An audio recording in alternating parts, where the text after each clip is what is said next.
this is Jung Ho Park, my PhD student, and he and I have been working on this project that has been graciously funded by the Haynes Foundation. I've done a lot of work nationally with Fannie Mae and other sponsors, but Haynes really sponsors research on LA. We've dug deep into LA. I think that this housing topic is actually a wonderful opportunity to look into the inner workings of the black box called urban growth. I mean, we think growth. What is growth? Well, we're going to look at it in really incisive detail. And we have lots of pieces to share. They don't all fit together neatly yet. Parts of it are in his dissertation. Yep, very important. In progress. Parts of it are in different conference papers and in different journal papers that are in the works. So we really want feedback from everybody today about what is the best part to focus on more or what didn't make sense. And so we really are, it's a work in progress. But you'll see the slides, we spent some time getting those straightened out at least. So we're going to share the presentation. I'll do the bulk of it. Jung Ho will do the construction part. Huh? Is there a shortage or what?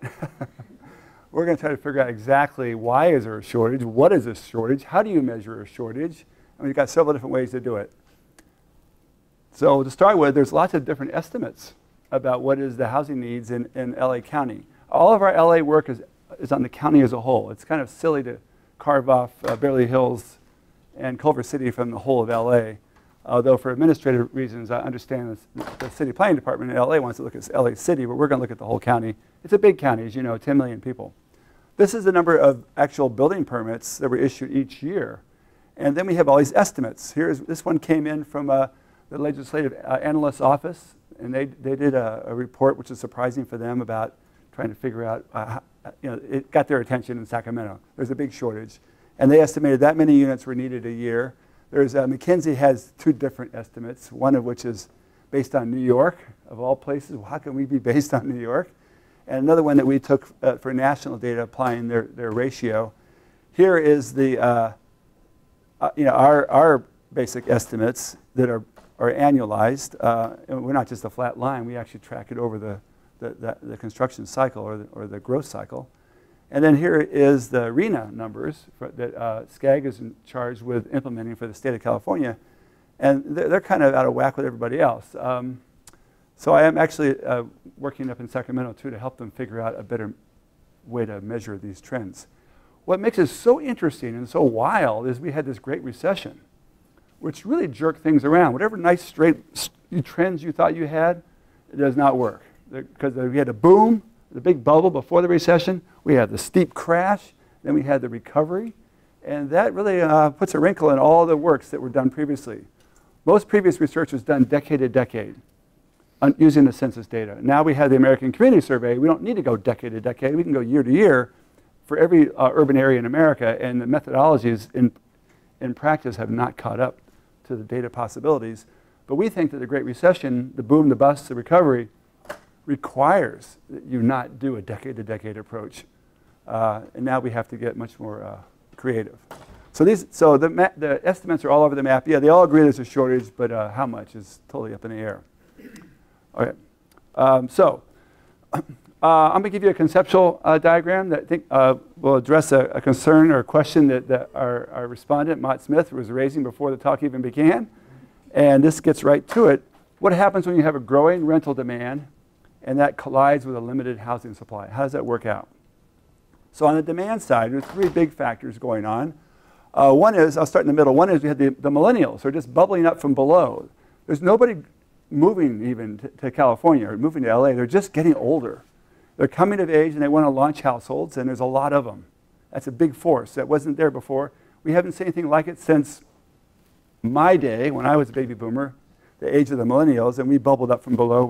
We swamped the housing markets across America.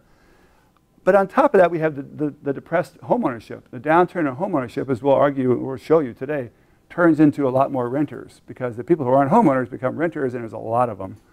And then we have other population growth on top of that. All that's leading to increased rental demand. Then on the supply side, we have these opposite opposing factors. We have really depressed construction, which comes from a restricted supply of workers. All the home builders complain they can't get enough workers. There's financing and land constraints, and there might be some local political resistance to approving development. A lot of this is synchronized by the Great Recession. and its aftermath. It happened at the same time. The millennials, I have two sons who are millennials, and they graduated from USC in 2009. It was not a sweet year. So I'm very tuned in to the collision of the millennial, the size of that group, with a very bad housing market and a very bad employment market before that. So these are all colliding in time, and the combination then leads to increased rental shortage. So there's a lot of factors, but they're all synchronized around this recession. And any models that don't take account of the boom, the bust, and the recovery aren't really getting serious about how it really works. So that's why we're really focused on that. So to start with, here is a graph. This gives you the big picture on employment growth annually since 1977 to 2017, 40 years of LA County, California, and the US. This is the US data, and it shows you that there's recessions periodically, and then there's recoveries.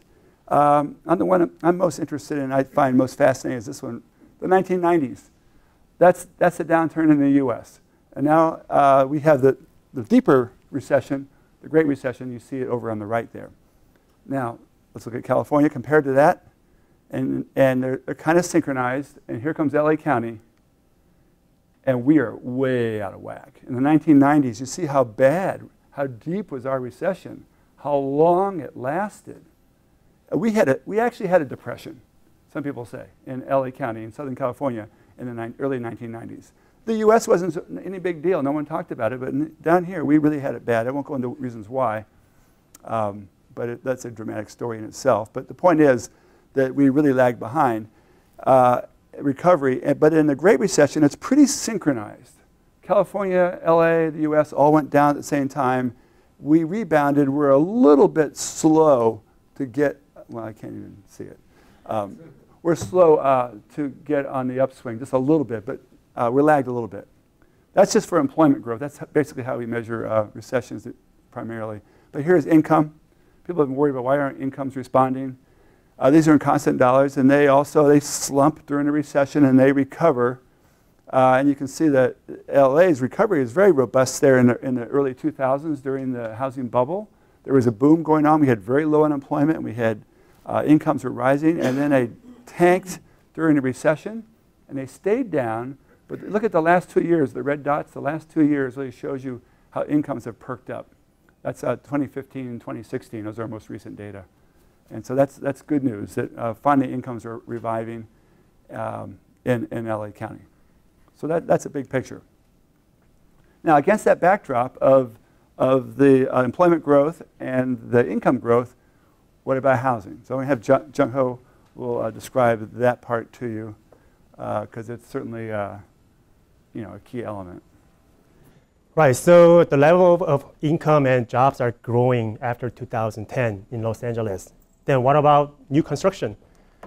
So in 70s and 80s, there was up and down in new construction.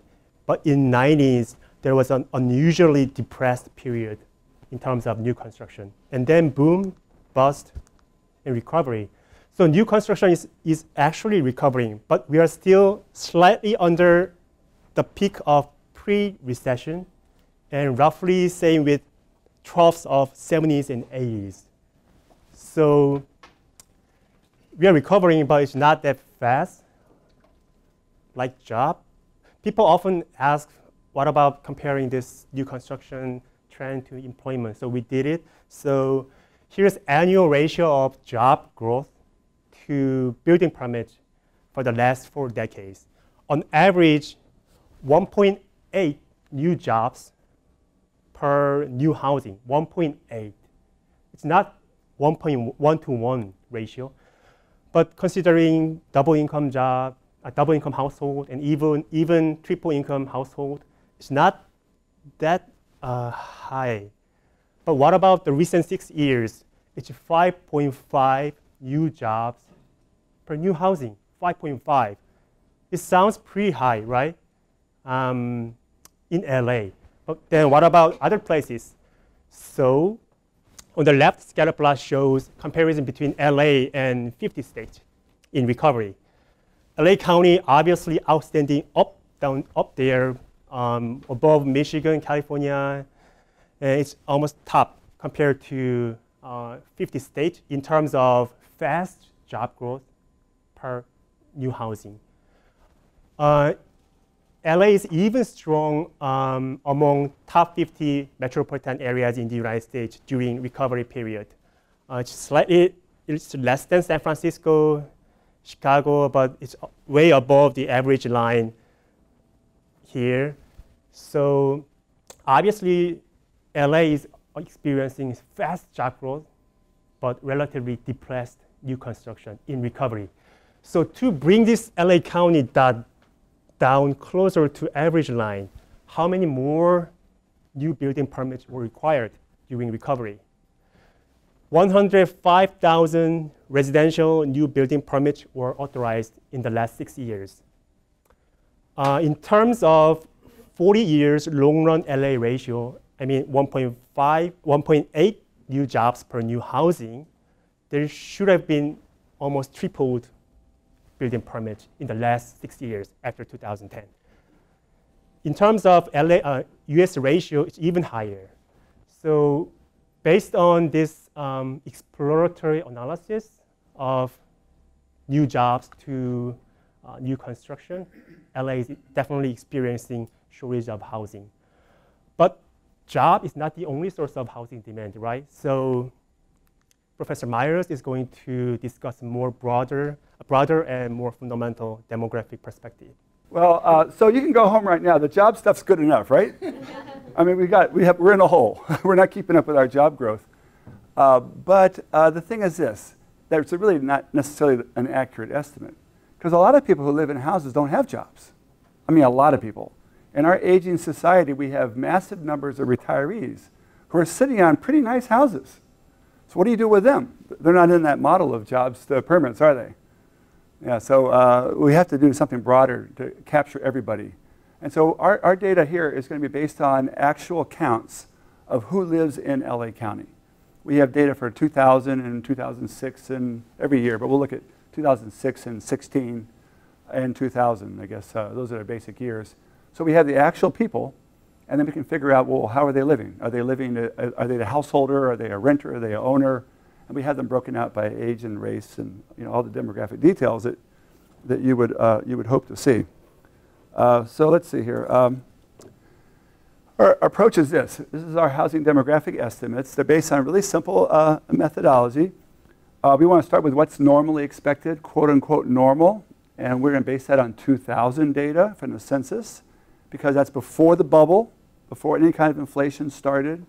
It's after the recovery from the 1990s recession, and it's kind of a nice, quiet before the storm. And we'll look at those, use those as our measures of normal, and apply those to the future populations to see how many housing units you should have gotten. We're also going to be accounting for the diverted homeowners that most people neglect. They look at just the renters and compare the renters to the renters. But watch out for those homeowners. Those are the big 800-pound gorilla that's going to crash the party. And that's going to yield actually, number 3 here, the currently expected renters, which is all the normal renters plus the diverted homeowners who are now thrown into renting on top, pancaking in on top of all the normal renters. And the combination here is brutal. So we'll compare that number 4 with the actual increase in rental units, or renter-occupied units. And that gap there gives us a good measure of what we think is additional need, because that's number 5. It yields really the estimate of additional rentals needed. This is a methodology that Jung Ho and I worked out, but also working with Gary Painter and Jung Ho Lee earlier on a diverted homeowners project. That we got the basic ideas for this method, and we've been working more deeply on them now. So this is a simplified version here, just looking at by age, and this is the millennials come of age, and so how many apartments really are needed? There's lots of pushback. People think that we're building too many apartments in Los Angeles. Well, okay, well how many really do we need, and who lives in the apartments anyway? No one's keeping track. All the political debate ignores who actually lives in the units. That's where the demographics come in. We've got lots of data, nobody's using it. They're just arguing over buildings without knowing who the people are that are in and who the people are that might have been excluded because they didn't build the building. That's what we want to get to ultimately. If you don't build, then what happens? Where do they go? So this is by age group, and you see how that adds up, and it's a sizable number, 204,000 expected increase in renters between, what's that? We did this is between 2000 and 2016. Right. So since the beginning of the century. Here we have it with the diverted homeowners coming in. Homeownership rates, as you all know, have been down. And so there's the negative homeownership rates, the decrease. And when you apply those negative homeownership rates to the population, and that's like 500,000 diverted homeowners who should have been owning homes and now they're renting. Well, they could have not rented either. They could have doubled up with their parents or something instead of buying a house. But I think by and large, the homeowners they're intact households, and if they're not owning, then they are renting. And they have higher incomes than the other renters, so they come in on top of the stack. They are the 800-pound gorilla because they have more resources. So that's actually a very big factor. It's been neglected by most people. And I can diagram this out for you pretty easily. We call it a cascade effect here of the diverted and growing households combined. Here's a number of households. Just normally we would expect 208,000 renters added. That's normal. Then we had the diverted homeowners on top, pancaking in on top, and there you're up at 500,000. And so, the question is, how well was this rental demand, how well has it been met by supply? Did supply increase by that much? Well, you already have a clue on that because you've seen the building permit data. And the answer is, well, we actually added 189,000 renter units. We should have added 512,000, so there's a big gap there. There's 1/3 that had been what we call dislodged. They're living in LA County, but they're out of the housing market. They're not just displaced to the next neighborhood. They're out. They're not heading their own households. They're doubled up. They're back living with parents. They're doubled up with roommates. Some of them are on the streets, but that's a lot of people. And they're pushed out. And we'll look later at who they might be. This is a little more, the previous tables were simplified, didn't include race, they just looked at age, and here, these results here include our full race age model, and it's a little more accurate, but it comes to roughly the same conclusions here. This is impacting whites and blacks and Asians and Latinos all. The shortage is getting everybody, especially in the young ages. So let's take a look here at how LA again compares to other metros. And oh good, it went through 0. We had trouble with this 0 line. It's been moving around. I'm surprised. So if it's just a one-to-one relationship between how many households actually grew on the vertical axis and how many were expected on the horizontal. And so 1-to-1 would be nice. That would be your on target. And basically all the metros are below the line. They're all falling short. There's a few people who are falling really short, like for example, like Los Angeles County. New York is also bad. We do LA MSA and LA County. LA MSA is the county plus Orange County. So it's two big counties together. And it's a little bit different from LA County by itself. But basically the same problem is occurring throughout the region. So that's our shortage. And it shows that we are exceptional. We're way off the line where we should be. So how do these shortages actually create dislodgment? What's the mechanics there? How would that work? So the numbers don't add up, yes. Well then how does that work in practice? So we have a few ways of looking at this, and one blinding insight is a definition. Households equal occupied housing units. That's how you define a household. Well, if you don't have enough housing units, then you don't have enough shells for these potential households to occupy, and therefore you don't count them. So we have a lot of invisible households or potential households that disappeared, and no one's taking account of those. They all have housing needs, but they're not in households, so therefore you don't count them. And that's a mistake. The demographic approach, the population base, allows us to represent all the people, not just the ones that are in households, but the ones who are potential and have been pushed out. So then secondly, the households just can't exceed the number of units available. And then thirdly, someone's going to be bumped, and they're going to be made to disappear from the housing market. For a while we call these disappeared households, but really they're dislodged. Not just spatially displaced, but totally bumped out of the housing market. How many? Who? Those are the questions. So to put this in the big perspective, Some folks like to look at low-income renters and do all their analysis on low-income renters, which I think had the greatest problems. But they're really the bottom of the stack here. And it's a big number, 15%. But it's totally dependent on the renters who are just above them. Why is it dependent on the renters above them? Because those people have more money. And they can outbid the ones at the bottom. Unless the ones at the bottom are income-restricted housing units, they can't, they can't hold on to their position when there's a middle-income renter who's going to compete. And then above the renters could be the homeowners who also are controlling things. So there's homeowners on top, then there's single-family renters in the light green, and then there's the others.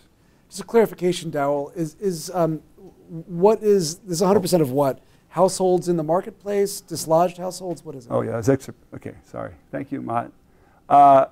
AMI is adjusted median income, or area median income. So this is people who are, the bottom is less than half of the median income for the area. So the median is 60,000. These are households below 30,000.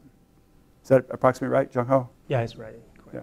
And then these various proportions, again, is everybody in that stack somebody who's been dislodged? No, this is everybody who's there in 2016. In the marketplace. But who actually has a household. Okay, got it. And those who got dislodged, they're not in the stack. Got it. We measure median household income. To have that, you have to be a household. You have to have a housing unit. So the ones who are, and we'll come back to this later, we have some ways, it's not very satisfactory, but we have another way to get an income for people who don't have a household, but it's not nearly as reliable. So everybody uses the household income, but it's censored. In a housing shortage, it's censored. It's an undercount. Now, we haven't had a shortage like this before, so we haven't adjusted methods. How does that happen? Here's a method we developed. This is looking at household formation rates at 4 points in time. The 2000 rate, which is our baseline, is a straight line. Every rate is divided by the 2000 rate. And so in 2006, it's down, the formation rate is 80% as high as it was in 2000 at this age. At the next age, it's like 95% of what it was in 2000. And so what you're seeing here is that the younger people, their rates are being bent downward. Over time, the formation rates are being depressed further and further. So now we're down to like 50% of what it was in 2000 at this age group in 2016. So it's been continuous. It bent down before the recession, and then after the recession more, and then more. It's been steadily cranking downward. But especially for younger, not so much at age 35. Those people are more impervious to these effects because they've got kids or they have partners, and they're going to get a household one way or another. The younger people are the ones who are also the newest arrivals in the housing market. You're the last in line, and the newest ones in get crunched the hardest. On the right-hand side, we have renters, same concept. And you see those lines are going over the norm, over the 2000 level. For people age 35, those are your diverted homeowners. They should have been owners, now they're renters, and so they're really jacking up their rentership rate. And they're competing with everybody else now. So it's very dramatically skewed after, after 2010. It still is rising, so we still have more and more renters. Well, because the millennials are moving up to age 35 now, and those other ones are Gen Xers. So that's trying to get a dynamic picture of how the fit is flexing over time, and it's crunching down on the younger people. Another way to look at this is across metros, and what percent of young people, 25-34, form their own separate household? What percent? And on the horizontal axis is what percent of renters are paying more than 30% of income. So in market areas where a high percent are paying too much of their income on housing, you have a lot lower formation. Whereas in the other market areas, only like 30% or 40% are paying too much for housing, then it's much easier for people to form households. So we see a pretty steep effect of affordability on formation. So as you have more scarcity, rents rise. As rents rise, it increases the percentage of your income, that cranks down the rate at which you form households. So it's a circular process. And we've been like just cranking this tighter and tighter and tighter each year. How far will it go? We don't see an end to it. Pretty soon we'll all be living with our parents. Well, I can't. My mother's dead. But you guys all can. It will happen. It'll be like Italy. All right, I shouldn't pick on Italy. Okay, Japan. Name another country. But it's really LA is as you see is different from other metros. Here's the experiment I alluded to. We're trying to figure out if people aren't in a household. Let's just look at people's personal income. So we did this for men. This is for the whole U.S. It's an experimental method still. It's for the whole U.S. And we have these men divided up by quartile, where the top income quartile is green and the bottom income quartile is red. And we want to see then over time, how are they growing? This is between 2006 and 2016, so it's the last 10 years. How are they growing? And you see there's lots of growth happening, and these are among renters. So this is the growth happening because of diverted homeowners and other things. But now I'm going to show you the younger ages. And there's a lot more growth at young ages. You see the green at the top up there, those are the richest men, and those are would-be homeowners who are thrown back into renting. And then for the regular renters who have below average incomes, they're going negative. We're losing 500,000, another 500,000 of people who should normally been expected to be renters, and they're out. Their numbers have disappeared. They're the ones that are on people's couches, doubled up. And they're coming from the people with below average personal earnings. Obviously, you can increase your spending power if you double up with other people, partner up. But these are looking at individuals, and that's the picture of who's getting hit. It's the younger people with lower earnings. Not a surprise. Now, we have another technique we developed, which is that we call it the constant quartile method. Looking at seeing what happens over time, and who is adjusting. So this is a pretty good one. So in 2000, we can divide everybody into quartiles. The bottom 25%, next 25, et cetera. The median is right here at the top of the second quartile. And then the top quartile is our elite group. They're the most 25% with the highest income or rent. And it's a mechanical method. We just divide them into quartiles. But then the trick is this. We then take those quartiles and hold them constant. We inflate them for CPI change, that's all. And then we look at the future in 2015 or 2016 or 17 soon and see what share are in those constant quartiles. And so you see that in 2015, the renter income has shifted. It's no longer 25, 25, 25, 25. Now it's 29% are in the top quartile. So the top quartile is being skewed to be richer, and fewer people are actually in the bottom quartile here in income in 2015. So that's okay. It's shifted a little bit, but now we'll look at rents. And at rents, what you see is over half the people are forced into the top quartile. Even though it's only 29% in the top income quartile, 52%, I'm sorry, you're going to have to pay top rents, even though you don't have top incomes. And that's what's happened. And the bottom is being crunched down more and more. So over half are now in the top quartile, against their will, I would assume. We can look at this further by new housing units versus old housing units. So here's the same idea, and it's divided into quartiles in 2000, and then the 2000 quartiles are inflated by CPI. Here's the new housing units, newly built in the last 5 years, and then the others are older, more than 5 years old. And you see the incomes have shifted a little bit. In the new housing units, 32% instead of 25% are in the top quartile. So that's a little bit of a shift upward. But I suppose you want to see the rents too, right? So 63%, almost 2/3 of those in the new units are being forced into the top quartile, way beyond their share in the top income quartile. So the rent is really is growing despite income. And it's not quite as bad in the older housing units. It's worse in the new ones. There's an interesting little, see the 15% there at the bottom of the new? So what is that exactly? We think those might be new income restricted housing units that are built in the last 5 years. Those are actually protected from the income shifts, or and they're protecting the rents. Or there's more people there than they are in the older. It's not clear. We don't know what the answer is quite. Now, looking more closely at new construction, because that's a lot of the mythology around LA is like, well, you know, we're building new houses not for people like me, we're building for people like, you name it, some foreigner, some other person. It's not for real people. For who? For Putin, Putin's people, yeah. So there's a mythology. Well, you know, we can figure this out. We have data. We can actually look at this. So who lives in new construction? And we're not going to go into it very in depth today, but I'll give you some highlights. And this is enough right here.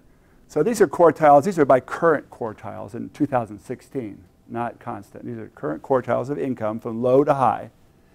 And this is the number of housing units, number of rental units that are in those categories. Low to high based on rent, right? Is that right? Based on rent. And then we have the, where do they come from? In our data, we have people who move. These are all movers in the last year. So the question is, is it new people who live in the new units? This is all the units. But I just want to emphasize that some of them came from outside of LA. The green bar are the movers from outside LA County. That means from abroad. That means from other states. It means from other counties inside California. And so it's a lot. A lot of the annual turnover in housing units is being driven by people who have moved into LA. They've come to LA because this is the land of opportunity. And they're coming in. But let's compare now to what happens if we look at only the new housing units. The new housing units are a little bit skewed. First off, most of the new housing units are in the top quartile of income requirements. Excuse me, of rental requirements. They're really, the Q4 has got the bulk of them. And over half of the new housing is occupied by people from out of LA. They're coming in and they are landing in the new units. There's out-of-towners really at all income levels, but they're really trapped at the highest quartile of rents. So it has some political implications, I think. Land is getting more expensive, so you have to build more expensive apartments. So as we crunch things down tighter and tighter with supply, the prices are driven up, and then you have to be renting at the highest quartile in order to build anything. Okay, so I think we just have a couple more things here. So there's a changing profile of actually who lives in the new construction. As we look at it here, in the newly built rentals. So non-Hispanic white, in 2000 it was 24.8, literally a quarter of the occupants were white. And now it's a little bit higher, 31.6%.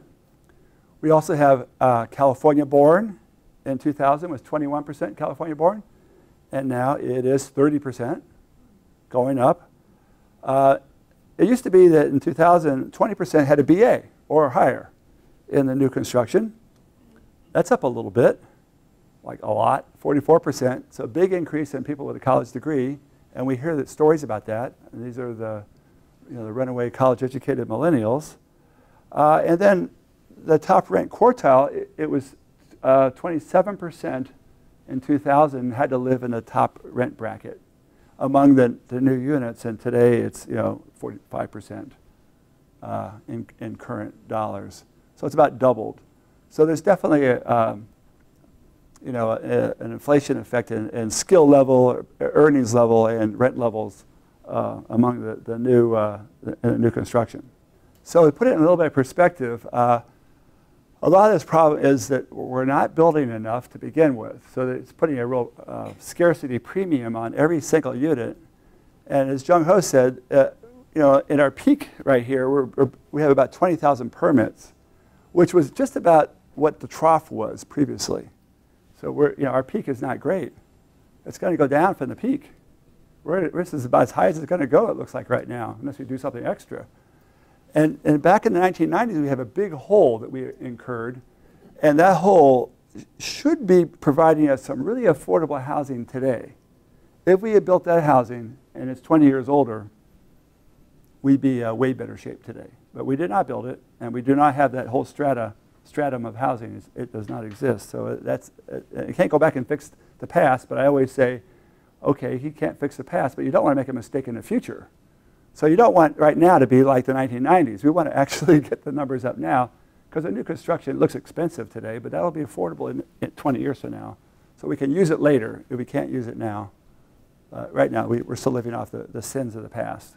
But the thing is, if you don't build the new stuff, these people who are living in the housing that's new, if you don't build it, where do they go?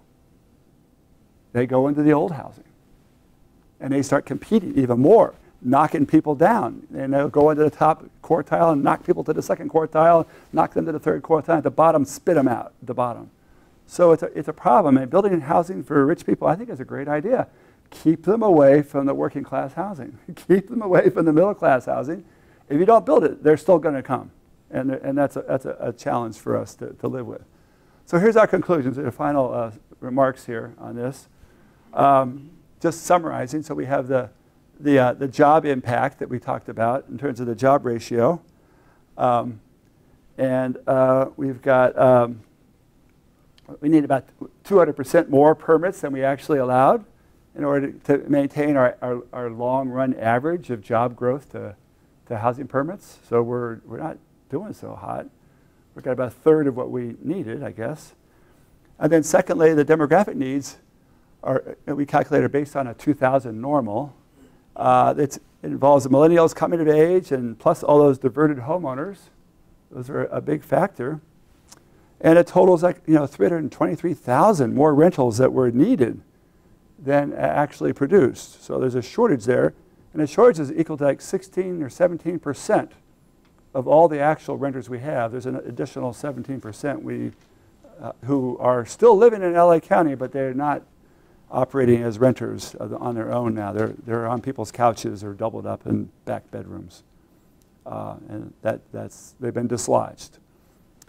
And I should point out that what we have in the rental data is the survivors.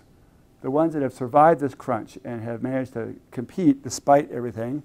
And of those survivors, 52% have been forced into the top rental bracket.